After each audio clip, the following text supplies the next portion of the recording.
Voting in the Ditsobotla Local Municipality's by-elections is continuing. The by-elections come after the troubled municipal council, was disbanded back in September due to political instability. Residents of towns, including Lichtenburg and Coligny, were affected by the political impasse, and they've been voting today. The Independent Electoral Commission in the Northwest says all voting districts were open on time, and so far they've not experienced any disruptions. Let's take you to Refiloe, Sebokohas, reporter who's live in Coligny this lunchtime at Refiloe. Tell us about how crucial it is that there be now a formal election of parties to the council.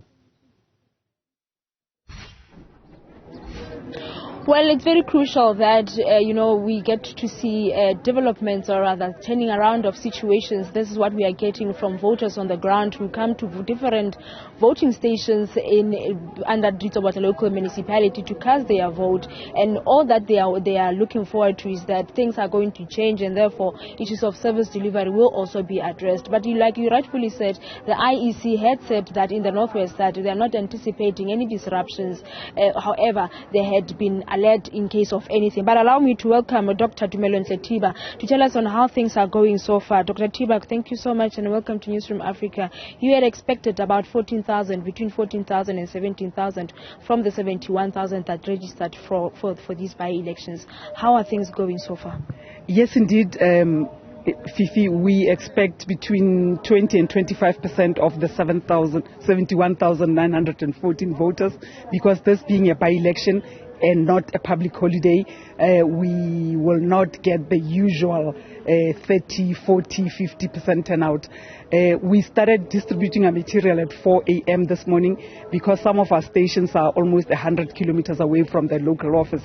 We do not anticipate any disruptions or challenges. The rain did stop some voters from going to stations, especially in the Buikucho area where I was this morning. But now that the rain has given us a bit of a reprieve, we hope that the voters will come back. We actually happy that with 8 hours to go, some stations have recorded above 10% voter turnout. So we hope that we will get more voters. And in total of the 100, is the 100 voting district, right, in the province that we're supposed to, that are also voters are going to vote. They were opened on time, or are they those that, they were left behind in terms of time for opening? Fortunately, the special voting day gave us a bit of a dry run, so we knew what roads to use to access those stations where we got stuck in the rain yesterday, and only 87 of the 97 stations were open on time. But this time round we managed to open all our stations on time, small stations and big stations, and we hope that even at closing time we will not have a downpour, so we'll be able to close at 9 o'clock so we can turn the voting stations into counting stations and start counting.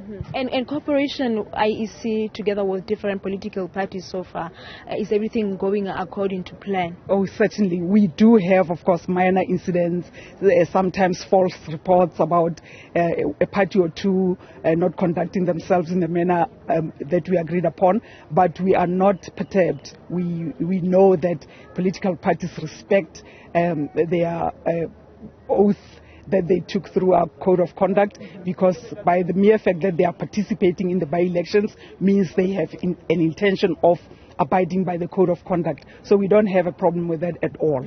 And take us through what will happen as soon as you mentioned yesterday that the voting stations will be open from 7 in the morning until 9 at night. What would be happening after 9 o'clock? About 3 minutes or 5 minutes, depending on how long the queue is by 9 o'clock. We will we'll take a brief break of about 5 to 10 minutes, and then we'll convert the voting station into a counting station. And then we will start reconciliation. Remember, we have sealed ballot boxes from yesterday. So we will reconcile what we did yesterday and what we did today and start our counting. All things being fair and equal, we should be done with counting the latest 3 a.m. Tomorrow morning. And by around 7 o'clock, we'll have provisional results, and the official results should be out the latest 10 o'clock tomorrow. And talking about considering how the queue would be then by 9 o'clock, are you anticipating that people would be flocking into different voting stations, considering that some of them are still at work? Yes, certainly. Because as I said before, this is not a public holiday. People have gone to work. So we expect that those who will be knocking off at 5 or 6 o'clock will rush to stations. Fortunately, in 4 or 5 major in terms of voter population stations, there was a fair turnout this morning. So we hope that in the morning, in the afternoon and late evening, around 8, 9, given the ESCOM outages, we will be able to have voters come just after 5 o'clock and 6 o'clock and 7 o'clock. But we do have lanterns, of course. We will go whether there's power outages, which we expect or not. We will still continue with our work. Thank you so much for your time, Dr. Tumelo Ntletiba from the IEC in the Northwest Province.